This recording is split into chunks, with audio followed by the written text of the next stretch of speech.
Madame, Monsieur, chers téléspectateurs, vous êtes donc sur le plateau de la télévision, votre équipe, notre environnement, mais aussi votre environnement aujourd'hui sur le site de la COP26 à Glasgow, dans le cadre de la tenue de la conférence des partis dans sa 26e édition. Nous avons donc comme invité spécial Madame la ministre de l'Environnement et du Développement durable, Madame Loupou Lama. Madame Loupou Lama va revenir sur les temps forts de la participation de la Guinée à cette conférence des partis sur le climat. Une conférence qui a aussi permis à la Guinée de coordonner toutes les activités du groupe des 77 plus la Chine. Encore une fois, merci de nous rester fidèles et restez à notre compagnie pour mieux vous édifier.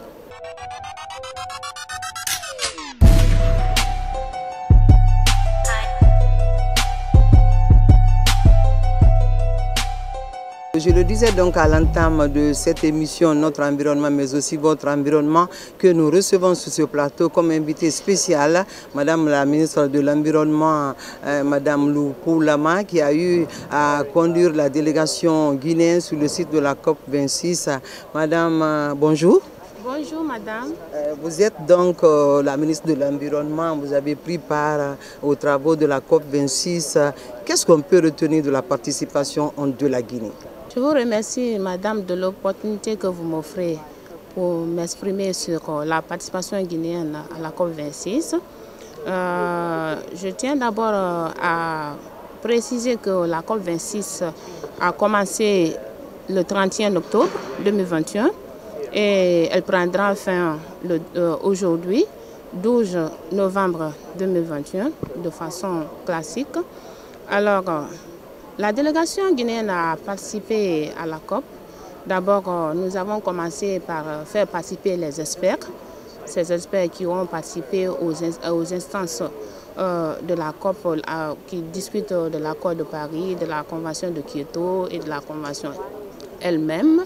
Ces experts nous ont vraiment rendu compte. À mon arrivée, nous avons été vraiment bien accueillis, ma délégation et moi-même. Et nous avons eu l'honneur de passer notre message, de lire notre déclaration le 10 novembre 2021. Déclaration au cours de laquelle nous avons donné d'amples informations sur la situation politique et sociale de notre pays.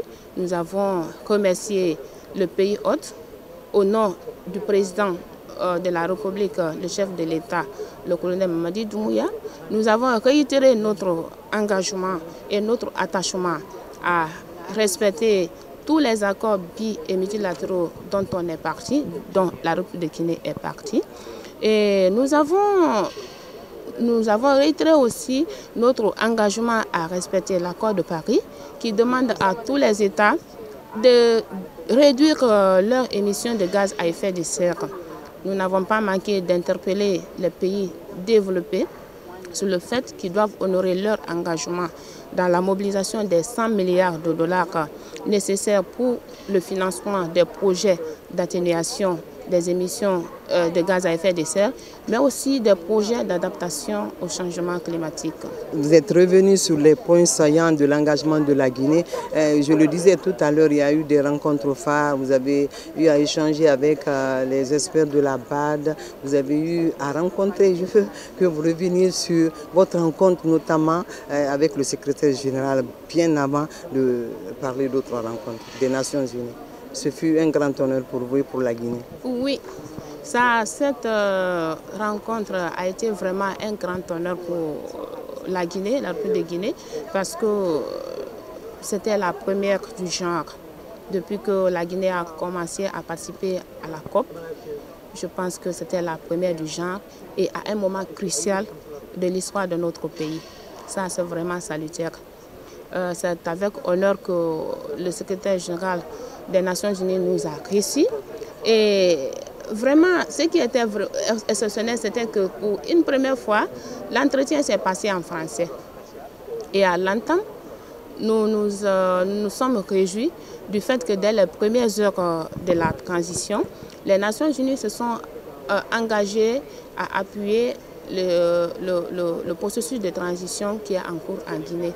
Et ça a été matérialisé par le fait que d'ailleurs, le représentant des Nations Unies a participé à la caravane sur la cohésion sociale qui s'était tenue à Zéro-Corée.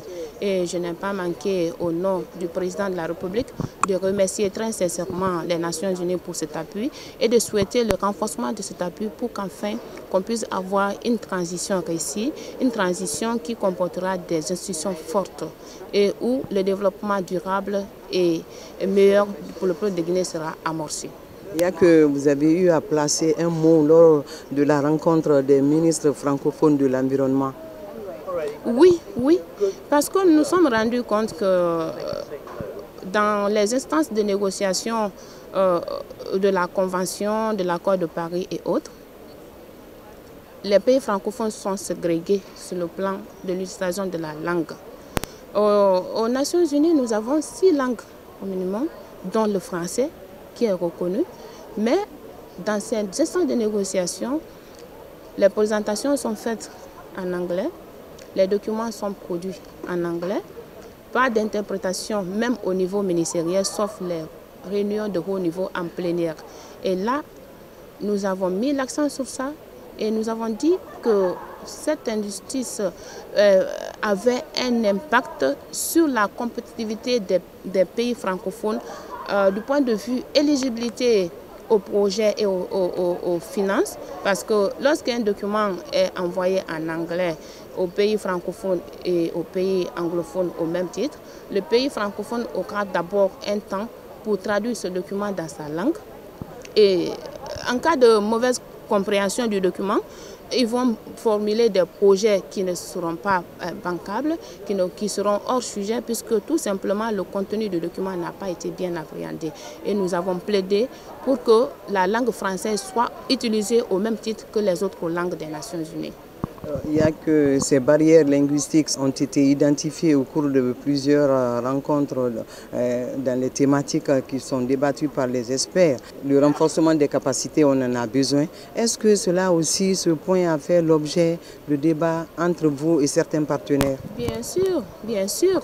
Nous avons insisté sur le fait que les experts francophones doivent bénéficier des renforcements des capacités et qu'à un certain moment donné, on devait être capable de nous en passer des expertises internationales et qu'il fallait valoriser l'expertise locale pour réduire les coûts de mise en œuvre des projets et pour une continuité. Il y a eu une rencontre aussi avec la BAD et le Fonds vert climat et bien d'autres, Madame la ministre. Beaucoup d'autres institutions. Nous avons eu l'honneur d'être reçus par le vice-président de la Banque africaine de développement BAD. Une rencontre très fructueuse parce que la BAD a affirmé que la Guinée était membre de la BAD et que la BAD c'est pour les Guinéens, c'est pour tous ces pays membres. Il nous a promis de revenir en force en Guinée dans la mise en œuvre et le financement de beaucoup de projets qu'ils attendaient que le retour à l'ordre constitutionnel. Et sur ce point, je n'ai pas manqué de le rassurer des dispositions déjà prises et des avancées significatives sur ce plan et que très prochainement ils seront accueillis et ils trouveront sur place des experts qui seront prêts à travailler avec eux dans l'intérêt du pays. Le vice-président de la BAD, nous avons eu l'honneur de nous entretenir avec la directrice exécutive de Africa Alliance Corporation. C'est une institution financière qui évolue dans le domaine de la construction des infrastructures résilientes climat.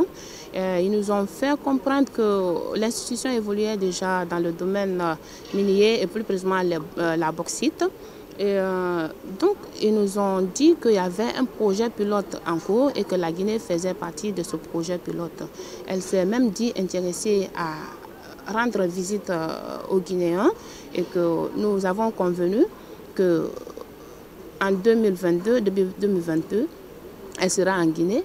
Et une occasion pour nous de renforcer le partenariat avec son institution. Est-ce qu'au cours de ces rencontres, vous avez eu à présenter les intentions de projets ou des projets déjà bancables pour la Guinée? Il y a beaucoup de projets qui sont en cours en Guinée. D'abord, les assistances apportées du point de vue de l'élaboration de notre plan national d'adaptation par le Fonds vert climat. Il y a des projets de reboisement, des projets d'aménagement des zones côtières, plusieurs projets dans le domaine. Vous savez que le ministère de l'Environnement est un ministère stratégique, transversal. Donc, nous avons des projets dans le domaine de l'énergie, dans le domaine de l'habitat, dans le domaine des mines, dans le domaine de la santé. Et je pense qu'à l'avenir, nous allons penser, d'ailleurs, nous allons mettre dans tous nos plans de développement et d'investissement le volet climat. Et que le ministère de l'Environnement sera le leader qui va collecter les fonds et disperser dans les différents ministères dans le domaine de la protection de l'environnement et dans le domaine du développement durable.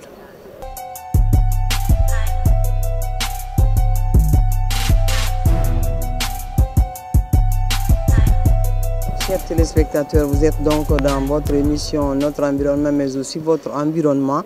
Aujourd'hui, invité spécial, Madame la ministre Lupu Lama, qui a suivi donc et même présidé l'ensemble des travaux effectués par la délégation de la Guinée sur le site de la COP26. Madame la ministre vous a développé le contenu des différentes rencontres les plus importantes. Il y en a eu assez. On ne peut pas avoir le temps pour revenir en détail sur toutes les différentes rencontres. Mais retenez qu'il y a eu des principales, elle l'a dit, avec le secrétaire général des Nations Unies. Ce n'est pas donné à tout le monde de rencontrer la plus haute personnalité du monde entier. Madame, ça a été une opportunité, une chance pour vous, pour la Guinée. Qu'est-ce que vous allez en tirer de cette rencontre? Je reviens encore sur cette question parce qu'elle est importante. Cette rencontre, d'abord, c'est une première expérience pour moi en tant que ministre de l'Environnement et du Développement durable. Parce qu'à peine nommée, j'ai eu l'opportunité de sortir du pays et de participer à une telle rencontre de taille, de haut niveau. Je dis merci. Merci au président de la République qui a bien voulu placer confiance en moi. Et merci au PM qui m'a proposé. Et merci à tout le monde, merci à ma délégation. Parce que ce que j'ai tiré comme leçon, c'est qu'il faut tout faire pour participer à ce genre de rencontre. Parce que si le pays est absent, votre voix ne passe pas. À l'avenir, nous allons nous préparer au niveau national, venir avec les centres d'intérêt du pays pour pouvoir obtenir plus de résultats.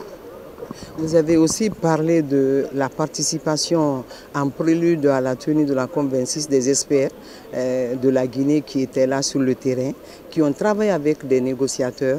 Est-ce que vous pouvez revenir un peu sur cet aspect de la négociation sur le site de la COP26? Ce que je peux dire maintenant, c'est la tendance qui s'ouvre pour la fin de ces négociations. Je vois que tous les pays sont unanimes du fait que les pays développés doivent augmenter ou élever le niveau d'ambition et que les pays développés doivent investir non seulement dans l'atténuation, mais dans l'adaptation.